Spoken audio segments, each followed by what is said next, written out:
ಮತಗಳ್ಳತನದ ವಿರುದ್ಧ ಕಾಂಗ್ರೆಸ್ ಕಹಳೆ ಮುಂದುವರೆದಿದೆ. ರಾಜ್ಯದಿಂದಲೇ ರಾಹುಲ್ ಗಾಂಧಿ ಆರಂಭಿಸಿದ್ದ ಅಭಿಯಾನವನ್ನ ರಾಜ್ಯ ಕಾಂಗ್ರೆಸ್ ಇದೀಗ ಮತ್ತೊಂದು ಹಂತಕ್ಕೆ ತೆಗೆದುಕೊಂಡು ಹೋಗಿದೆ.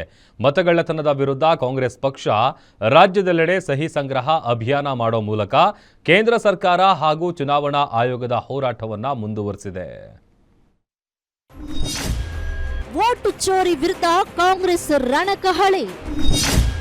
ಮತಗಳ್ಳತನದ ವಿರುದ್ಧ ಕೈಪಡೆ ಸಹಿ ಸಂಗ್ರಹಣೆ. ಜಿಪಿಎ ಚುನಾವಣೆಗೆ ಬ್ಯಾಲೆಟ್ ಬಳಸಲು ಮುಂದಾದ ಸರ್ಕಾರ.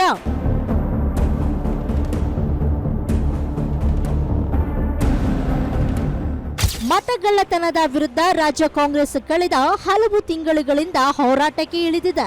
ರಾಜ್ಯದಿಂದಲೇ ರಾಹುಲ್ ಗಾಂಧಿ ಆರಂಭಿಸಿರುವ ವೋಟ್ ಚೋರಿ ಅಭಿಯಾನವನ್ನ ಕೈಪಡೆ ಮತ್ತೊಂದು ಹಂತಕ್ಕೆ ತೆಗೆದುಕೊಂಡು ಹೋಗಿದ್ದು, ರಾಜ್ಯದ ಎಲ್ಲಾ ಜಿಲ್ಲೆಗಳಲ್ಲೂ ಸಂಗ್ರಹಿಸಿರೋ ಸಹಿ ಸಂಗ್ರಹಣಾ ಪತ್ರಗಳನ್ನ ರಾಷ್ಟ್ರಪತಿಗಳಿಗೆ ಕಳುಹಿಸಿಕೊಡಲು ಮುಂದಾಗಿದೆ. ವೋಟ್ ಚೋರಿ ಅಭಿಯಾನದ ಬಗ್ಗೆ ಮಾತನಾಡಿರೋ ಸಿಎಂ ಸಿದ್ದರಾಮಯ್ಯ, ಬಿಜೆಪಿಯವರು ಕೇವಲ ಸುಳ್ಳಿನಲ್ಲಿ ಮಾತ್ರವಲ್ಲ, ಮತಗಳ್ಳತನದಲ್ಲೂ ನಿಸ್ಸೀಮರು. ನಾವು ಇದನ್ನ ಸಹಿಸಲ್ಲ. ಬಿಜೆಪಿ ಮತಗಳ್ಳತನದ ಮೂಲಕ ಅನೇಕ ವಿಧಾನಸಭೆ ಮತ್ತು ಲೋಕಸಭೆಯಲ್ಲಿ ಅಧಿಕಾರಕ್ಕೆ ಬಂದಿರುವುದು ಸ್ಪಷ್ಟವಾಗಿ ಗೊತ್ತಾಗ್ತಾ ಇದೆ. ರಾಹುಲ್ ಗಾಂಧಿ ಅವರು ಈ ಬಗ್ಗೆ ದಾಖಲೆ ಸಮೇತ ಬಯಲಿಗೆ ಎಳೆದು ದಾಖಲೆಗಳನ್ನ ದೇಶದ ಜನರ ಮುಂದೆ ಇಟ್ಟಿದ್ದಾರೆ. ಇಷ್ಟಾದ್ರೂ ಚುನಾವಣಾ ಆಯೋಗ ನಾವು ಎತ್ತಿರುವ ಪ್ರಶ್ನೆಗಳಿಗೆ ಉತ್ತರಿಸ್ತಾ ಇಲ್ಲ ಅಂತ ಆಕ್ರೋಶವನ್ನ ವ್ಯಕ್ತಪಡಿಸಿದ್ದಾರೆ. ಇತ್ತೀಚಿನ ವರ್ಷಗಳಲ್ಲಿ ಮತಗಳ್ಳತನ ಮಾಡಿ ಲೋಕಸಭಾ ಚುನಾವಣೆಯಲ್ಲಿ ಮತ್ತು ಅಸೆಂಬ್ಲಿ ಚುನಾವಣೆಗಳಲ್ಲಿ ಅಧಿಕಾರಕ್ಕೆ ಬಂದಿದ್ದಾರೆ ಅಂತಕ್ಕಂಥದ್ದನ್ನ ಇವತ್ತು ಬಹಳ ಸ್ಪಷ್ಟವಾಗಿ ಹೇಳಲಿಕ್ಕೆ ಬಯಸ್ತಾ ಇದ್ದೇನೆ. ಕೇಂದ್ರ ಸರ್ಕಾರದಲ್ಲಿರ್ಬೋದು, ಅನೇಕ ರಾಜ್ಯ ಸರ್ಕಾರಗಳಲ್ಲಿರ್ಬೋದು, ಮತಗಳ್ಳತನ ಮಾಡಿನೇ ಅಧಿಕಾರಕ್ಕೆ ಬಂದಿರೋದು. ಮತಗಳ್ಳತನದ ವಿರುದ್ಧವಾಗಿ ರಾಜ್ಯ ಕಾಂಗ್ರೆಸ್ ಕರ್ನಾಟಕದಿಂದ 1,12,40,000 ಸಹಿಗಳನ್ನ ಸಂಗ್ರಹಿಸಿದೆ. ರಾಜ್ಯದ ಎಲ್ಲ ವಿಧಾನಸಭಾ ಕ್ಷೇತ್ರಗಳು ಹಾಗೂ ನಮ್ಮ ಪಕ್ಷ ರಾಜಕೀಯವಾಗಿ ವಿಭಾಗಿಸಿಕೊಂಡಿರುವ 40 ಜಿಲ್ಲೆಗಳಿಂದ ಸಹಿ ಸಂಗ್ರಹ ಮಾಡಲಾಗಿದ್ದು, ನವೆಂಬರ್ 10ರಂದು ದೆಹಲಿಗೆ ಸಹಿ ಸಂಗ್ರಹದ ಅರ್ಜಿಗಳ ರವಾನೆ ಮಾಡಲಾಗ್ತಾ ಇದೆ. ಮತಗಳ್ಳತನದ ವಿರುದ್ಧ ರಾಜ್ಯ ಕಾಂಗ್ರೆಸ್ ಆರಂಭಿಸಿರುವ ಅಭಿಯಾನದ ಬಗ್ಗೆ ಡಿಸಿಎಂ ಡಿಕೆಶಿ ಮಾತನಾಡಿದ್ದು, ಮತ ಅಕ್ರಮದಲ್ಲಿ ಚುನಾವಣೆ ಆಯೋಗವೇ ಭಾಗಿಯಾಗಿದೆ.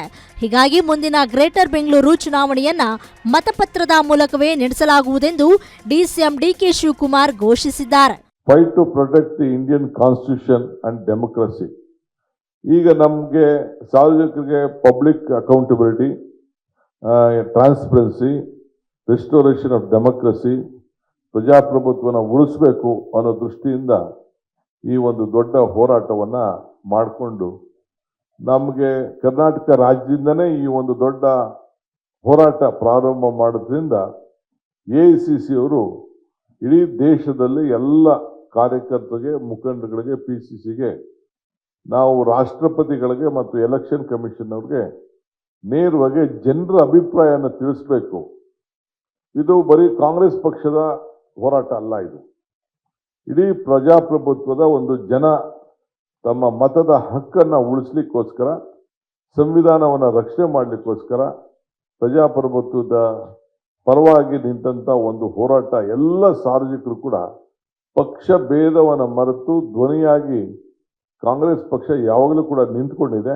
ರಾಜ್ಯ ಕಾಂಗ್ರೆಸ್ ನಾಯಕರು ಆರಂಭಿಸಿರುವ ವೋಟ್ ಚೋರಿ ಅಭಿಯಾನಕ್ಕೆ ಬಿಜೆಪಿ ಹಾಗೂ ಜೆಡಿಎಸ್ ನಾಯಕರು ಆಕ್ರೋಶವನ್ನ ಹೊರಹಾಕಿದ್ದಾರೆ.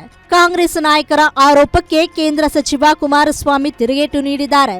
ಸಿಎಂ ಡಿಸಿಎಂ ನರೇಂದ್ರ ಮೋದಿ ಅವರ ಬಗ್ಗೆ ಚಾರ್ಜ್ ಮಾಡೋ ಮೊದಲು ರಾಜ್ಯದಲ್ಲಿ 136 ಸೀಟ್ ಬರುತ್ತೆ ಅಂತ ಹೇಗೆ ಇವರು ಘೋಷಣೆ ಮಾಡಿದ್ರು? ರಾಜ್ಯದಲ್ಲಿ ವೋಟ್ ಚೋರಿ ಮಾಡಿರೋದೇ ಕಾಂಗ್ರೆಸ್ನವರು ಅಂತ ಆಕ್ರೋಶವನ್ನ ವ್ಯಕ್ತಪಡಿಸಿದ್ದಾರೆ. ಬಿಜೆಪಿ ನಾಯಕರು ಎಕ್ಸ್ ಖಾತೆಯಲ್ಲಿ ಟ್ವೀಟ್ ಮಾಡೋ ಮೂಲಕ ಕಾಂಗ್ರೆಸ್ ಅಭಿಯಾನದ ವಿರುದ್ಧ ಗುಡುಗಿದ್ದಾರೆ. ನರೇಂದ್ರ ಮೋದಿ ಅವರ ಬಗ್ಗೆ ಚಾರ್ಜ್ ಮಾಡಬಹುದು. ಕರ್ನಾಟಕದಲ್ಲಿ ಚುನಾವಣಾ ಫಲಿತಾಂಶ ಬರೋದಕ್ಕಿಂತ ಮುಂಚೆ 2023ರಲ್ಲಿ ವಿಧಾನಸಭೆ ಚುನಾವಣಾ ಫಲಿತಾಂಶ 136 ಸೀಟು ಕಾಂಗ್ರೆಸ್ಗೆ ಬರುತ್ತೆ ಅಂತ ಹೇಳಿ ಯಾವ ಆಧಾರದ ಮೇಲೆ ಇವರು ಘೋಷಣೆ ಮಾಡಿದ್ರು 136 ಸೀಟ್ ಬರುತ್ತೆ ಅಂತ ಹೇಳ್ಬಿಟ್ಟು?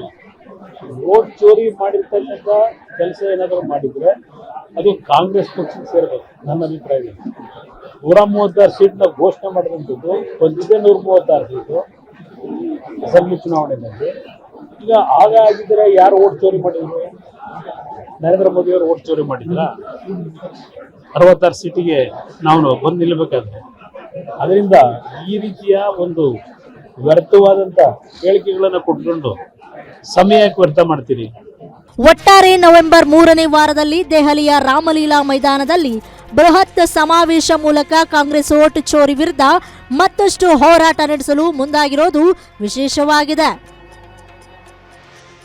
ವೀರೇಶ್ ದಾನಿ, political bureau, guarantee news, Bengaluru.